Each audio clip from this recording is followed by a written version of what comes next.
അന്നമനട പഞ്ചായത്തിലെ വേലായുധന്റെ വർക്ക്ഷോപ്പ് ഇനി മെമ്പറുടെ ഓഫീസായും പ്രവർത്തിക്കും. കന്നി അംഗത്തിൽ പഞ്ചായത്ത് പ്രസിഡന്റിനെയാണ് വേലായുധൻ പരാജയപ്പെടുത്തിയത്. വാഹനം പഞ്ചറായി വഴിയിലോ വീട്ടിലോ കിടന്നാൽ ഒറ്റവിളിയിൽ ഓടിയെത്തുന്ന വേലായുധൻ ജോലി വിടാതെ തന്നെ മെമ്പറുടെ സേവനം നൽകാനാണ് തീരുമാനിച്ചിട്ടുള്ളത്. പഞ്ചായത്ത് ഓഫീസും വാർഡും വർക്ക്ഷോപ്പും അന്നമടയിൽ തന്നെയാണെന്നതിനാൽ 61കാരനായ വേലായുധന് കാര്യങ്ങൾ എളുപ്പമാകും. 1988 മുതൽ വർക്ക്ഷോപ്പ് നടത്തുന്ന കെ വേലായുധന്റെ വരുമാനമാർഗം ഇതുമാത്രമാണ്. എൻ്റെ പ്രവർത്തന മേഖല ടയർ ബന്ധപ്പെട്ട ജോലിയാണ്, ടയർ പഞ്ചറൊട്ടിക്കുന്ന ജോലിയാണ്. ഞാൻ ഏകദേശം 40 വർഷമായിട്ട് ഈ തൊഴിൽ തന്നെ ചെയ്യുന്നത്.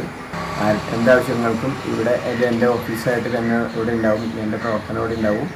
പാലിശ്ശേരി സ്വദേശിയായ കണ്ണമ്പിള്ളി വീട്ടിൽ വേലായുധൻ അഷ്ടമിച്ചിറയിൽ കാർ വർക്ക്ഷോപ്പിൽ ജോലിക്കാരനായാണ് തുടക്കം. പിന്നീട് നാട്ടുകാർക്കൊരു സേവനവും ഒപ്പം വരുമാനമാർഗവുമായാണ് പഞ്ചറൊട്ടിക്കുന്ന വർക്ക്ഷോപ്പ് തുടങ്ങിയത്. അന്നു മുതൽ തുടങ്ങിയതാണ് നാട്ടിലെ എല്ലാവരുമായുള്ള അടുപ്പം. CPMന്റെ പ്രധാന നേതാവും പഞ്ചായത്ത് പ്രസിഡന്റുമായ PV വിനോദിനെതിരെ കോൺഗ്രസ് പ്രതിനിധിയായി മത്സരിച്ചപ്പോൾ പ്രതീക്ഷയുണ്ടായിരുന്നത് ജനങ്ങളുമായുള്ള അടുപ്പമായിരുന്നു.